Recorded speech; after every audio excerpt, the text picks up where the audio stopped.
Hi everyone, welcome to another webinar with Upgame. In this webinar, we have face-to-face with Diane Bernard. She is the Director of Operations of the Ladies European Tour. One of the reasons why we wanted to speak with her is, first of all, to give the ladies golf also a bit of a face, because overall it's still a lot about the men, and the women work at least as hard as the men do and play high quality golf. So it was definitely time to pick this up. So welcome, Diane. Thanks for taking the time with us.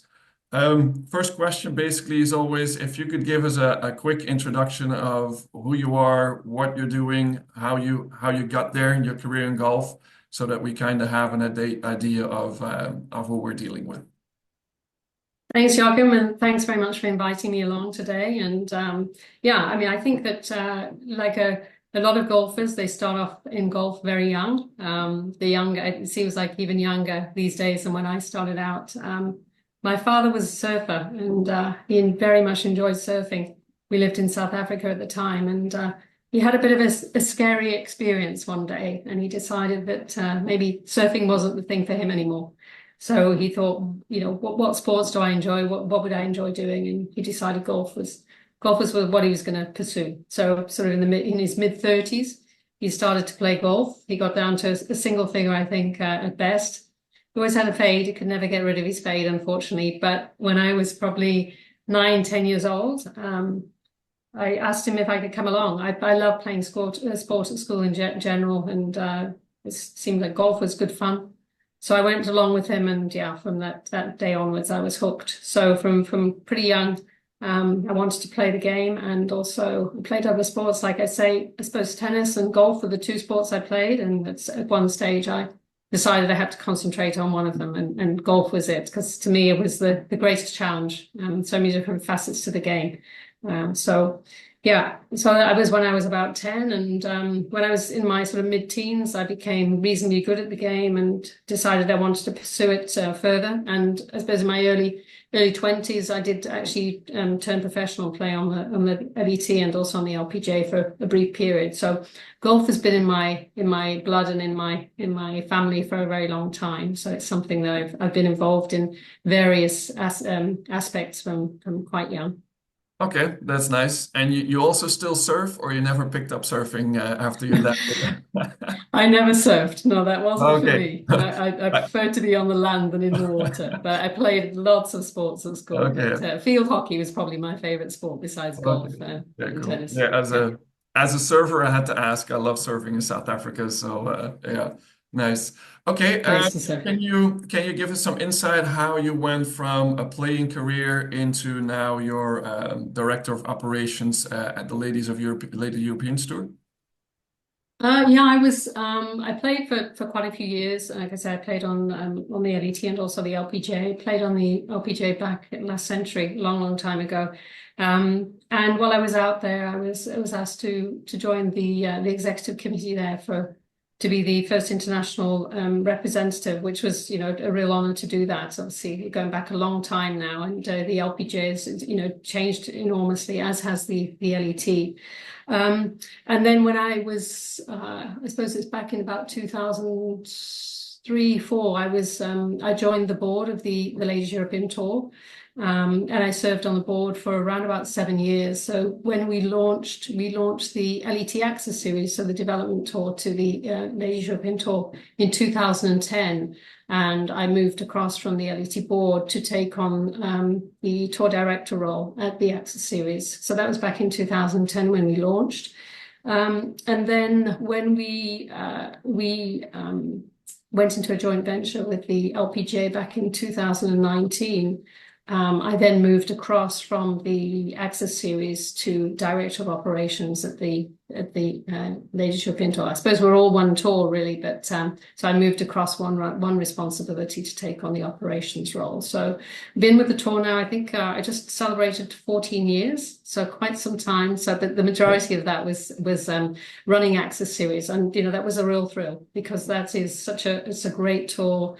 developing the players, giving great opportunities to young players to play alongside. We're both professionals and amateurs to play together, and it really has thrived. And we've seen a lot of great young players coming through the Access Series. Quite a few of our graduates have come through Access Series. If we look at Chiara Tamburlini, who won the LET Order of Merit this year, she was a graduate from Access Series. So she's our first graduate that has come through to win the Order of Merit. So yeah, it's great to see how it's thriving.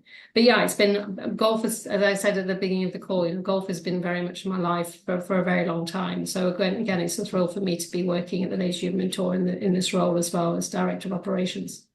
Yeah, that's awesome. So still no lack in passion if after all those years you're still in love with the game. Absolutely. You still play? Quick side note, do you still pick up a club every now and then, or is it just board meetings and traveling around the world?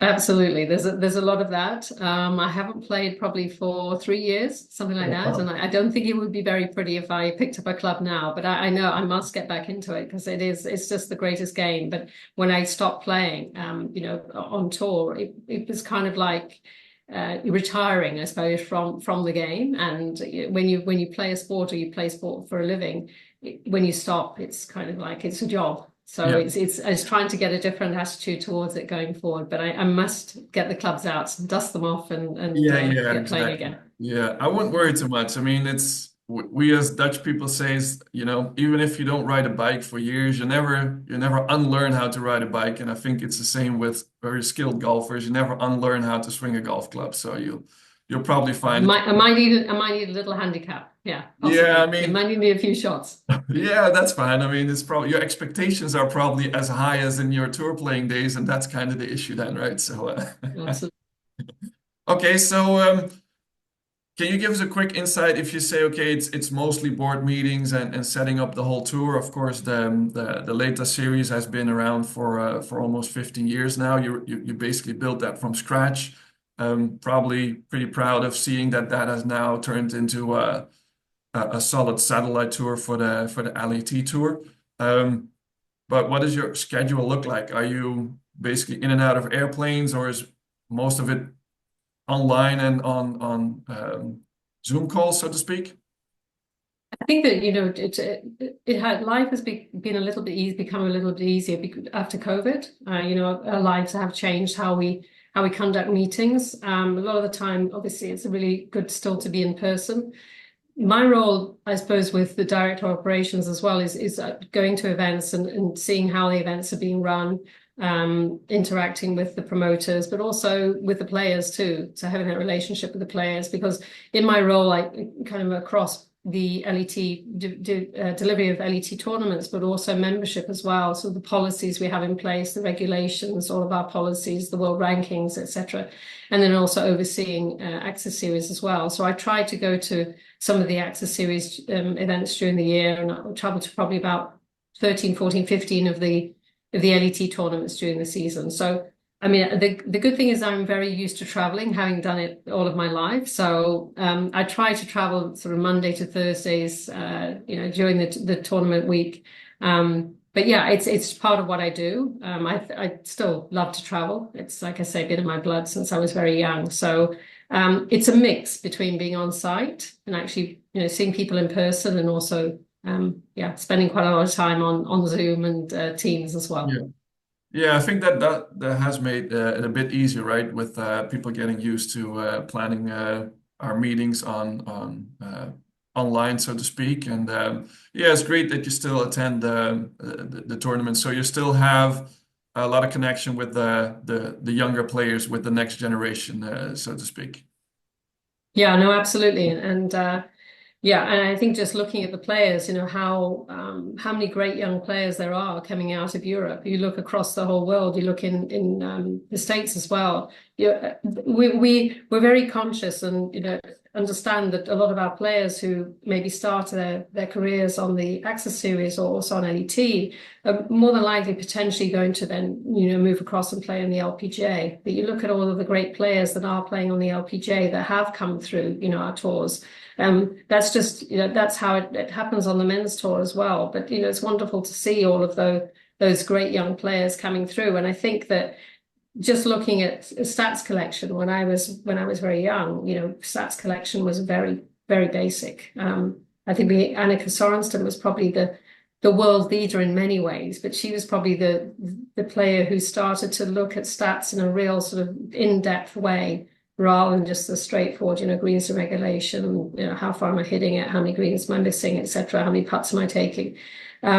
But then there's the collection of data and insights that the players now are using to improve their games. It's something that you would look at video when video came in. It's probably 30 years ago now. That's something. I remember when I used to stand on the range. You stood on the range and you just hit balls. You hit lots and lots of balls. And now you can go and stand in a studio and get instant feedback. And I think that's the same thing with stats, is that you can look at your round at the end of the day and just realize, well, yeah, I need to work on this area or that area. And this, that has improved enormously over the last sort of 10, 15 years. But, Upgame as well. When we saw what Upgame were doing, LET was very keen to sort of get involved and work with Upgame.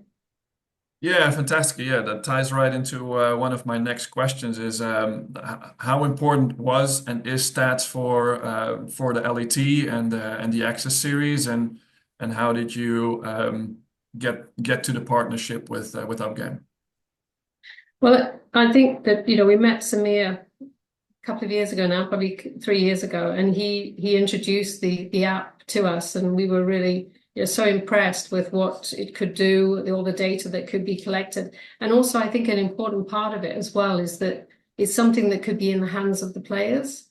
Other tours maybe have a lot more resources. They'll have a lot to. We look at the size of LET. We have a staff of around about 35. We run 2 tours. We run 30 tournaments on LET and 15 on Access Series. So to have a possibility to have an app where players can put their information in, and then that information then can be shown on our website, and for the fans to see, for fan engagement, or to be able to use on TV as well to make it more interesting. Data is such an important part of any broadcast now in any sport. And like I say, with our limited, limited staff that we have, to have that opportunity, and it was to us was a great opportunity for us. I suppose an opportunity for Upgame as well to work with the tour, but it was a really good way of using our players as well. To be able to help us collect that data, because it was a win-win really. The players get to have this very in-depth data that they're collecting on a daily basis, and then we're able to show that as well to the world and see what everyone wants to see, how the players playing the whole, who's leading in all the departments, and everyone now is collecting strokes gained information. Joachim, don't ask me too many technical questions about the data that is collected, but that every tour is using this data now, and it's really interesting for everyone who's out there watching. Yeah, fantastic. Yeah, it's interesting that you say that you might not even be able to deep dive into the stats yourself, but as a director of operations, you definitely see the value in stats, not only for the players but for the tour as well. And I think you make a very valid point. Most people probably don't realize how many people are involved to collect the stats on the PGA Tour, for example. I mean, if you talk about resources, there's a huge gap there, of course. And it takes a lot of people to collect all the data. The players don't have to do it. It's done by the tour, but it's impossible for LET, probably even for LPGA as well. And then working with an app where the players have the responsibility to, after each round, enter that data. Upgame is able to collect all that data on one place on the LET website, so to speak, that you still get that valuable information without needing a lot of resources, and I think that's a fantastic step forward that we were able to make. Yeah, no, absolutely. And I think, we also plan to, at the moment, the information that's on the LET website is probably quite limited, but we also plan to roll out more, a web page where you can find more information, all of the data. So there's so much data that is collected and that can be used both on social media, but also on the website, that people can really deep dive into an individual player's, performance during a day or during a week. Players as well can learn so much from it too.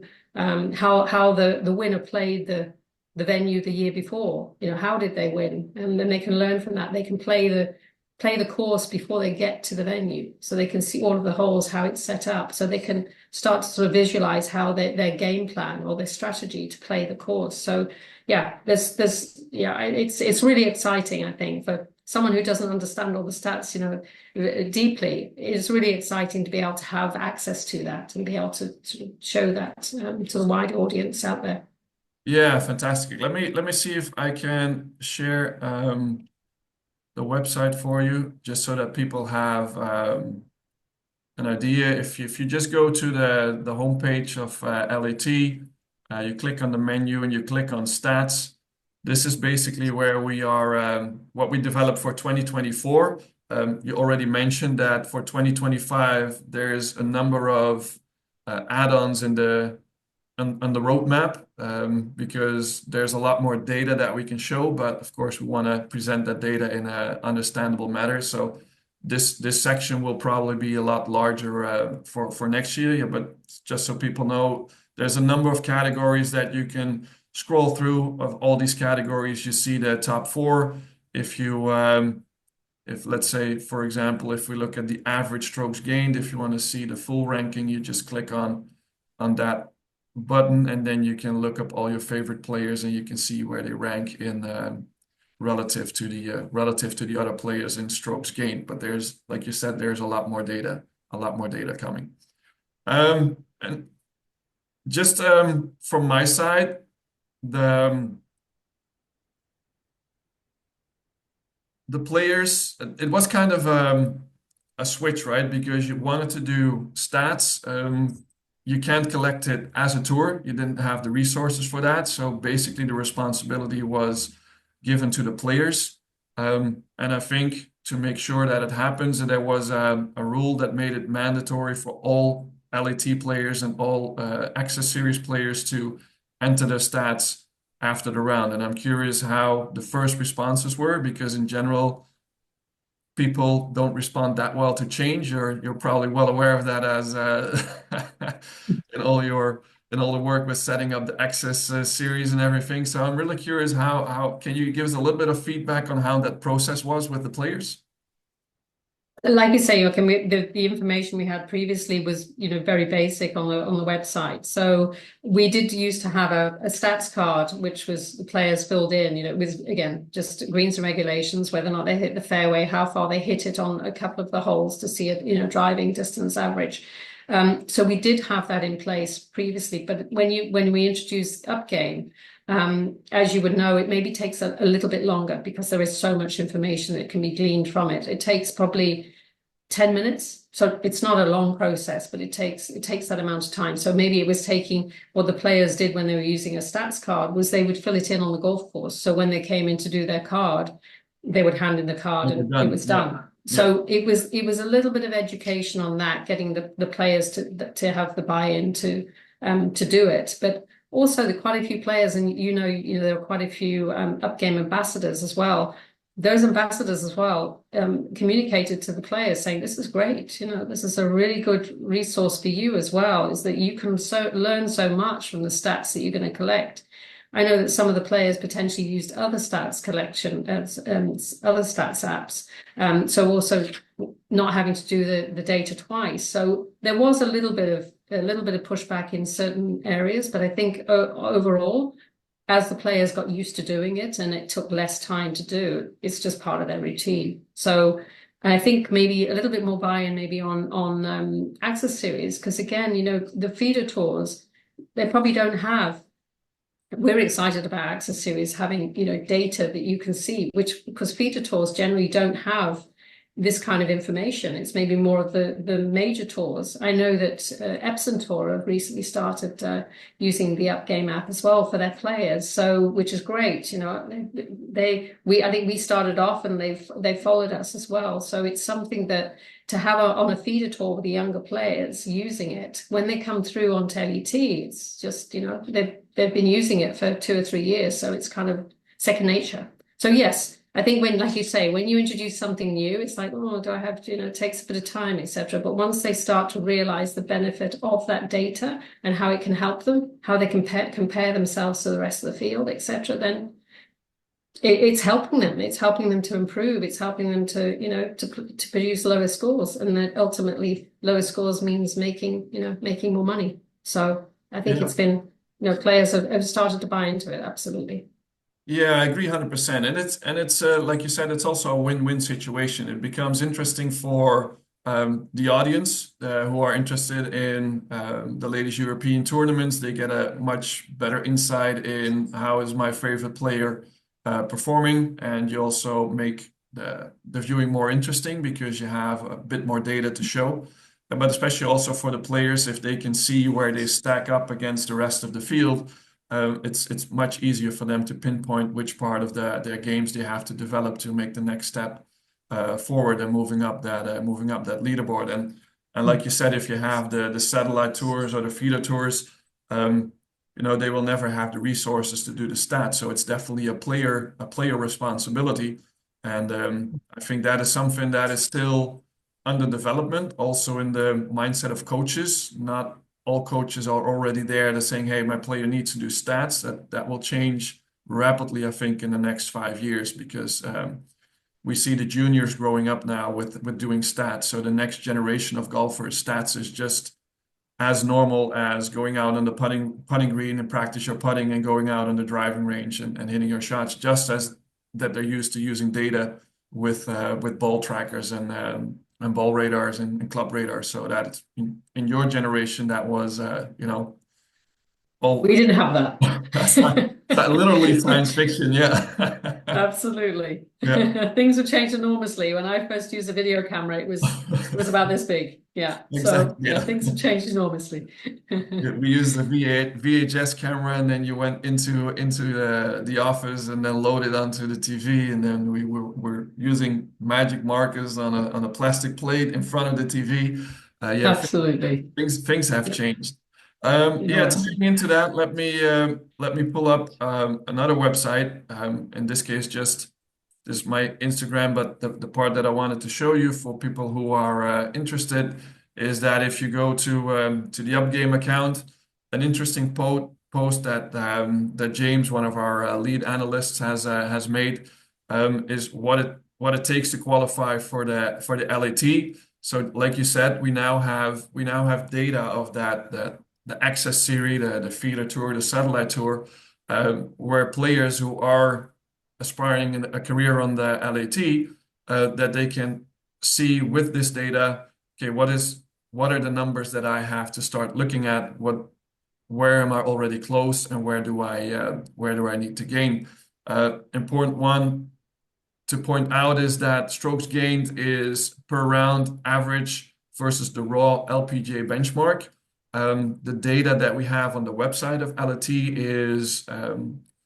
is against the field. So that is a little bit more technical, but there's a slight difference there. So numbers might not correspond 100%, because what we do on the website is that we look at your strokes gained and then the average strokes gained of that tournament, and then we see if you win or lose relative to the field.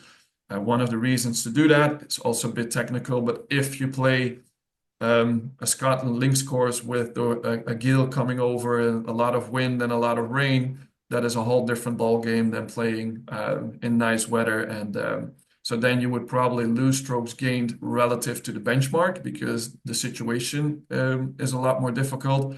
But you can still see where you won or lost relative to the field during that tournament, for example. But not only do we have the strokes gained, we also have some information on driving accuracy, driving distance. And what I think is really, really interesting is James put a lot of work in this to get average distance from the pin.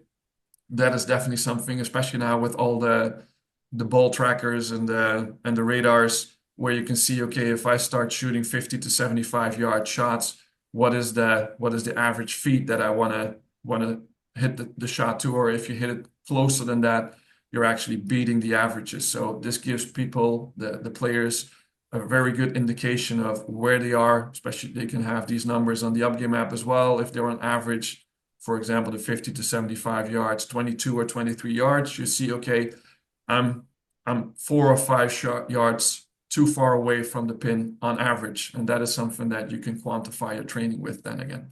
So interesting information there. If you're interested in that, look up the post where we have the LET access, what you need. This is the top 7. So this is what you need to do to qualify to go to the LET tour.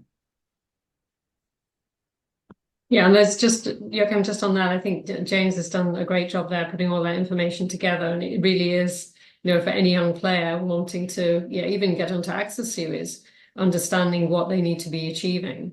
That's, amazing, really, to have that.